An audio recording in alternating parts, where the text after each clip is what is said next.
So does anybody have a perspective on the directed panspermia hypothesis that Francis Crick and Leslie Orgel did? I mean, where did life begin on Earth? I mean, did it come from somewhere else? What's the general opinion at this point? Richard, do you have a thought on that? Well, I think that Francis Crick and Leslie Orgel's directed panspermia was largely tongue-in-cheek, but I think they wanted to make the point that if indeed, as at the time was thought, the origin of life on this planet was a very difficult problem, then you could, as it were, spread the problem out by saying it could happen anywhere else. I mean, directed panspermia, in case anyone doesn't know, it's the idea that a civilization elsewhere in the universe tried to propagate its form of life and put its form of life into the nose cone of a rocket and shot it off, and it happened to land here. The universe is an awfully big place, and the chance of a rocket happening to hit one planet rather than just whizzing by all of them is pretty low. I don't think they ever thought it was a serious. I think it was kind of tongue-in-cheek to make a point. Chris?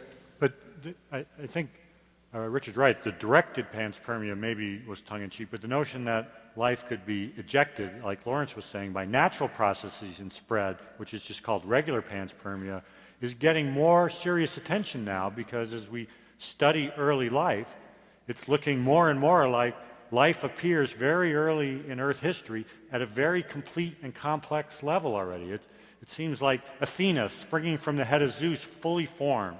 It's really quite a mystery, and it's forced some people to think, well, maybe it didn't develop here. It came here and landed here, and that's why we get this impression of incredible development and complexity so early.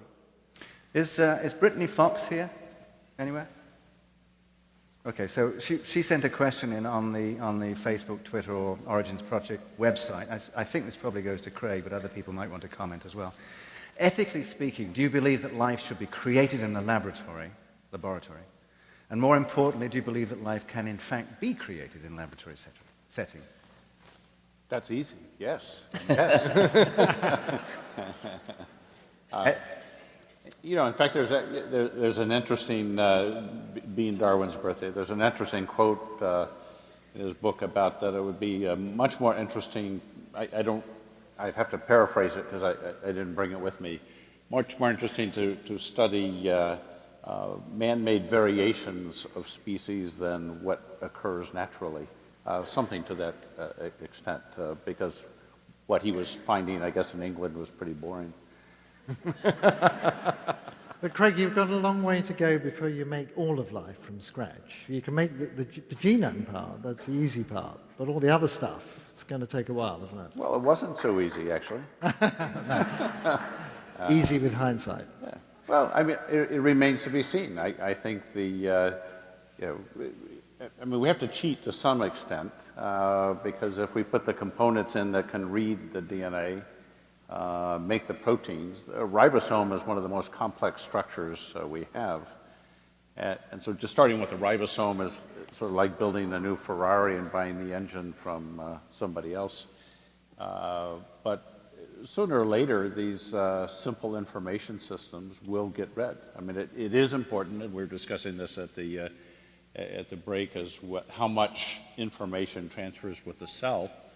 Obviously, in terms of our species, quite a bit transfers with the cell. The mitochondria, the mitochondrial DNA is always just a maternal lineage.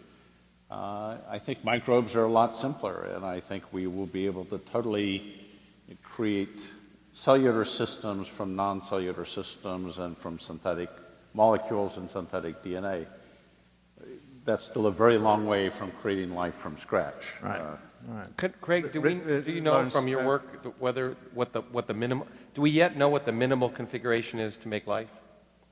You mean the minimal gene set? The minimal gene set. We're whittling down on it, but there won't be a minimal gene set. There'll be multiple ones, because I'm not so sanguine as some of my colleagues here that there's only one life form on this planet. We have a lot of different types of metabolism, different organisms. I wouldn't call you the same life form as the one we have that lives in pH 12 base that would dissolve your skin if we dropped you in it. Oh, I've got the same genetic code. We'll have a common ancestor. Well, you don't have the same genetic code. In fact, the mycoplasmas use a different genetic code and Little would bit. not work in your cells. So there are a lot of variations on the theme. But you're not saying it belongs to a different tree of life from me, are you? Well, I think the tree of life is an artifact of some early scientific studies that aren't really holding up. So the tree, there may be a bush of life. Right. Yes. Bush, a I don't tree. like that word. But that's only in All right, I concede that point. Yeah. So there is not a tree of life, and in fact, from our deep sequencing of organisms in the ocean, out of now we have about 60 million different unique gene sets. We found 12 that look like a very, very deep branching, perhaps fourth domain of life. That obviously is extremely rare that it only shows up out of those few sequences. But it's still DNA based. But the diversity we have in the DNA world, I'm not so sanguine and ready to throw out the DNA world. I think we're going to, maybe like Richard was saying, we're going to find the same molecules and the same base systems wherever we look. You, in fact, had a comment you wanted to make, Richard, I think. Well, it's rather moved on. I mean, I was just going to say I can't imagine why anyone should think it was an ethical problem. I could see why they might think it was a problem of expediency. You might fear that it would, escape and overrun the world or something. But ethical problem, I can't see. Well, but I'm now intrigued by Craig saying that he.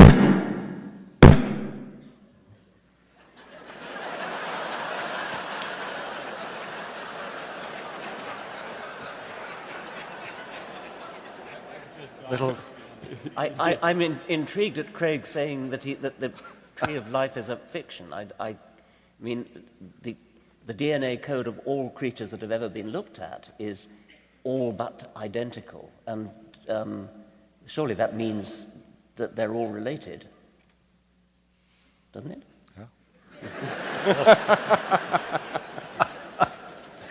All right, look.